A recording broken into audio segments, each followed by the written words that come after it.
Testing, testing. Okay, it should be good. All right, this video is actually a showcase of how you can combine cybersecurity with AI or machine learning. So I am on AlterAI, which is the platform that I'm actually building on top of a very powerful AI language model, which is a transformer natural language processing model. So a transformer NLP model that has been trained on more than 400 billions of pieces of text. So it actually knows a lot. And we're going to try to leverage that power to see how it can help us in cybersecurity. This is sort of a progression towards general purpose AI in which you can ask or, yeah, sort of ask or provide input for whatever you want, and you will receive output relevant to the input. And in this case, since this powerful AI language model has been trained on so much data for so long, so it costs many millions of dollars to actually build it, and we as users actually um, pay to access it. It knows a lot, and you just have to provide input in natural language, and it will respond in natural language. And it's still, it still fascinates me how correctly, grammatically speaking, your output is. So without further ado, let's go onto the dashboard. And as you've seen, you can try Alter AI. You can still try it out for free. There are credits for free accounts. So if you do that, please just give me a shout out on Twitter. I'd be like grateful to you if you spread the word uh, about Alter AI. So right now it has multiple capabilities, and I'm actually working on the most powerful one as we speak, and I'm really excited about it because I will be releasing it in the next few days. It's not going to be template like, which is what these are over here, but it's going to be more like even more like natural languages. It's gonna give you more power when it comes to, or more freedom when it comes to the type of input you can provide into it. So when you sign out, if you don't know what to do here, just go to the frequently asked questions or to the examples or to the videos to actually see a showcase on how you can use this to you currently, I mean, you can use this for your business and for your creative and even for your personal purposes. Now we're going to use it in cybersecurity, and we're going to start with, we have here 245 features right now. The top five: the explain, this quote, the how to, the business idea plus plan, and explain complex text. The top five generates top five for whatever you want. So top five is actually, and all of them generate unique output. So you don't have to think about plagiarism or anything of that nature. You don't have to have concerns over that. Now we'll start with the how to, and you can provide whatever input you want in here. And our first input is going to be relevant to cybersecurity. So let's say develop solid skills in bug bounty hunting in 1 year. Let's actually be very, very specific, and let's actually start develop solid skills in bug bounty hunting in 1 year. If I click on this one, we can see how many credits it takes for completion, and in here we can see our credits. So let's hit do. So develop solid skills in bug bounty hunting in 1 year.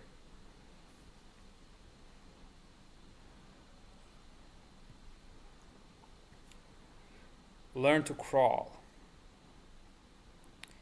Crawl a website, learn how it works, understand how to spot vulnerabilities and how they work. You can do this by reading about them in books or online, or by actually testing them yourself on a site. You can see here on a site you own, so it actually knows that you should not test on assets that you don't have permission over. Crawling is an important skill that will help you find tons of bugs in the long run. Interesting. It's also a great way to practice your skills and get better at finding bugs quickly. A good place to start is with Google Dorks. Interesting. And then in parentheses, it actually explains what Google Dorks are. Search queries that return results from different websites.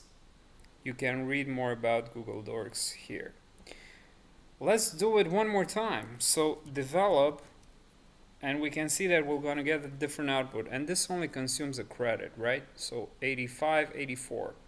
Develop solid skills in bug bounty hunting in 1 year. I guess that was it. Develop solid skills in bug bounty hunting in 1 year. How to.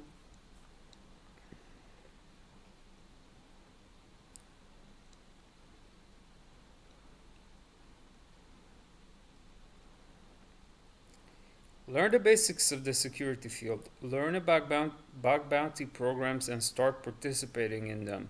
Get into a hacker group and learn from others. Start your own bug bounty program at work or for your clients if you're a freelancer. I don't know what that means, but it definitely doesn't make sense. Build your own private bug bounty program if you're a business owner, okay, but you're not a business owner, you're someone who wants to do it for the money, or start working with an existing one, and it actually knows about Bugcrowd, HackerOne, Synack to get access to more bounties and better rewards. This makes more sense. You will be able to find this kind of programs on. I think this is actually bogus because natural language processing models, most of them cannot generate valid links. So if we follow this link, it's probably going to be not found or something like that. In the very happiest case, crowdshield.com actually exists, but this one doesn't exist. So let's see. Maybe crowdshield.com doesn't exist either, so this could be a good domain name if someone is interested. Okay, anyways, let's try a different feature. Top 5.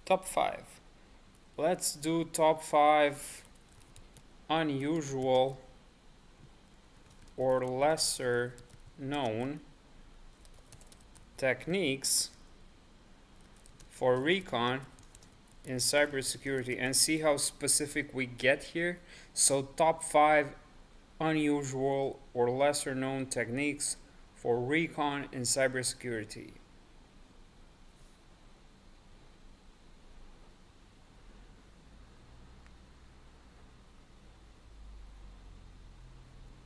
Passive recon.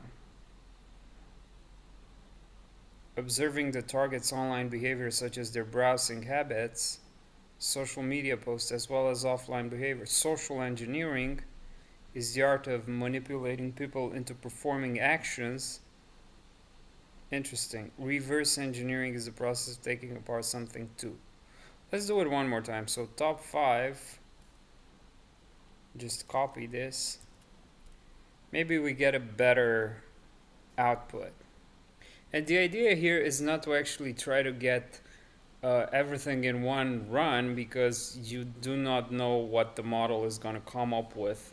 You can just run it like multiple times, 3 or 4 times, and then actually cross check or actually triangulate for the best of all of the responses. Social engineering, physical reconnaissance, this doesn't apply in a lot of circumstances. Network mapping and scanning, wireless recon, and DNS recon. And you could actually take each of these, and then you could use the how-to, for example, and say how to do DNS recon for cybersecurity, and then run this one. Okay, uh, let's look into another feature, business idea plus plan. So this actually, it's exactly what you see here, business idea plus plan. You just input some keywords or a very short description of what you want, and it's going to outline an idea as well as a step-by-step business plan to actually implement that idea. Now, this can actually provide very good results and some very bogus results. Let's do business idea plus plan mobile application for bug bounty hunters. Let's see what we get here. 1 to 5 words long. I need to restrict my output. Let's say mobile app for bug bounty hunters. Will it take it? Yeah.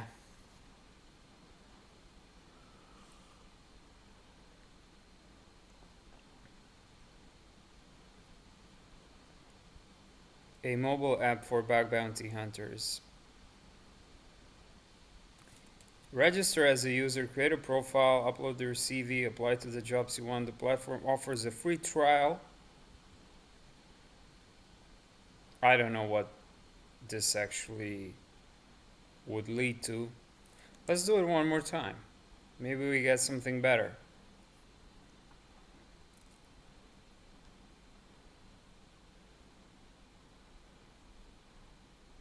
Target a niche audience. Build a mobile app for bug bounty hunters. Create an accompanying website with information about the app and what it does. This is where bug hunters will register. Scan the web and find out where there are vulnerabilities that can be exploited by a bug bounty hunter. Create a list of these vulnerabilities and then link to them on the website so that people know what they are looking for when they use your app to scan their device or network. Get feedback from other bug bounty hunters about how to improve your idea. Well, I don't actually know what this is, but number 2, there's a lot of information in here. I would actually have to read one more time and think how this could be applied in the real world, but maybe it has some application. Let's do another one. Let's say penetration testing web app.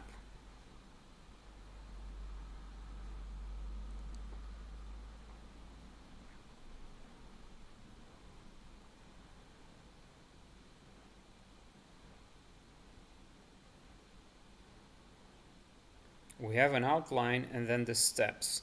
So the model stopped here at the steps because it probably would take more credits to actually run this entire feature, which is restricted to a certain number of tokens in the output.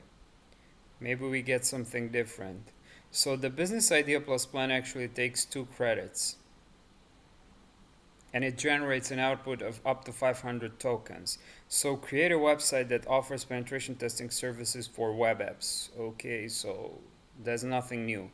Use sites like Upwork, Elance, or Freelance to recruit freelance hackers to test your site's security and promote the service on social media channels like Facebook and Twitter. Have a blog on your site with tutorials which will help promote the services in different areas of the internet like Reddit. Offer free services to companies who are new to web security and want to test their sites out without having any major breaches happen before they're ready for it. Get in touch with companies who have been hacked recently. This is gold. This one, number 5, is gold. So get in touch with companies who have been hacked recently and offer them penetration testing services in exchange for free in exchange for publicity. Okay. Interesting. Alright, so if there's anything that you can take out of this video, It's this number 5. Do it. You don't have to actually implement a penetration testing web app. Just take this idea and do it. Do it right now. All right, let's look into the last feature. So let's see how many minutes are we in. 15 minutes. So let's look into the last feature, which is explain complex text. And this is exactly what it sounds. You provide whatever complicated text or text that you don't understand, and this will actually be explained to you like you're like a third grader. So to get some complicated text, let's look at TCP IP Wikipedia. There's probably some sort of complicated text in there. Let's also look at computer networking. So I've searched for these ones already. Let's take something from here. Let's take this one.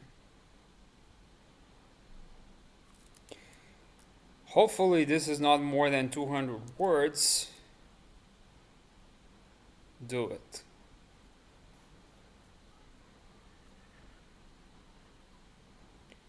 We have an error. Okay. Let's try it again. We have the same error. What could possibly be wrong? Maybe these are wrong. What if we paste it like that? Have to see where that originates from.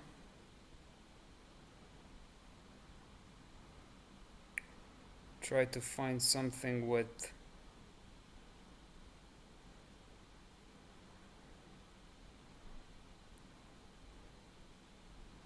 how about this? Encapsulation.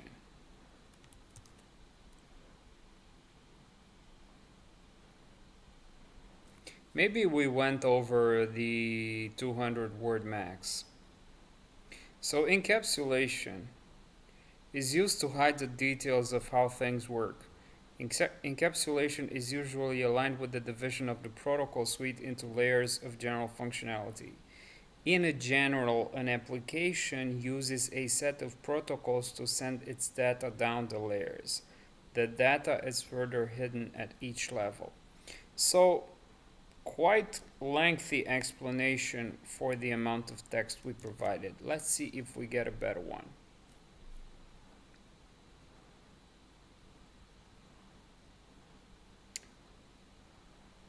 Is used to provide a way to hide the data and protocols from the application. So it hides data and protocols, makes it easier to change the protocols and data inside the network. He got it, I think.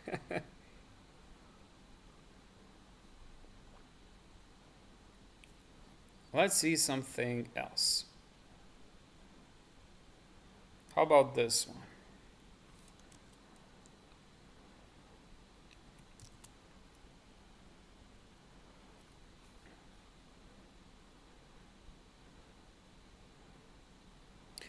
So for example, if you're a student or someone who is actually working with a lot of complicated text, this could be a very useful feature because you would keep providing input and actually the output that AlterAI gives you, you'd better understand it and you'd probably take notes based on that output.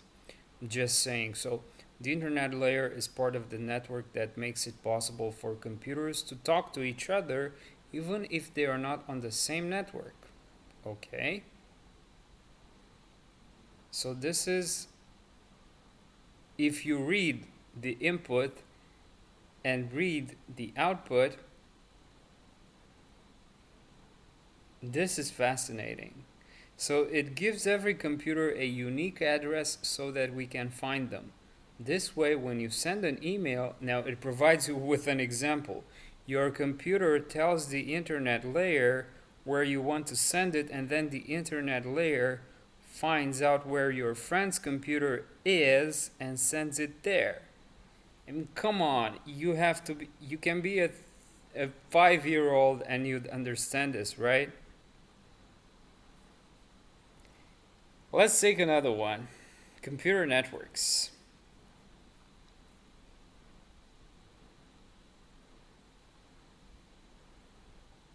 Network topology.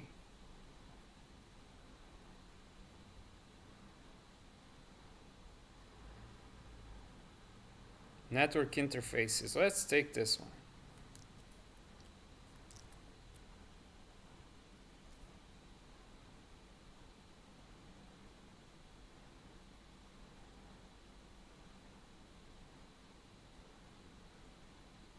So in an Ethernet network, each computer has a unique number. That's the MAC address. It is stored in the computer's memory. To avoid arguments, engineers who make networks give everyone a number they can use. The number has 6 parts. Does it say anything over here? The size of an Ethernet MAC address is 6 octets. The first 3 parts are for the company that makes the computer. That's interesting. So the 3 most significant octets are reserved to identify the NIC manufacturers. NIC is probably network interface card, right? These manufacturers use only their assigned prefixes uniquely assigned to the 3 least significant. Let's see how this is explained. They give each computer a different part of their own numbers to use for the last 3 parts of every number they give out. Okay, so I guess that you can assess the potential of very powerful AI language models. And to be honest, I'm extremely excited to be riding this wave and extremely excited about the near future because like breakthroughs in the field of natural language processing and transformer models are actually happening every day. So really looking forward to this, and definitely go ahead, try AlterAI out for free, and also maybe you can make it as part of your student stack or student AI companion or whatever endeavor you might have, be it business, creativity, or even personal purposes. You can try it on whatever you want, on whatever you want. And don't forget, give me a shout out on Twitter or on LinkedIn if you actually do. So, that being said, I'm going to finish this video.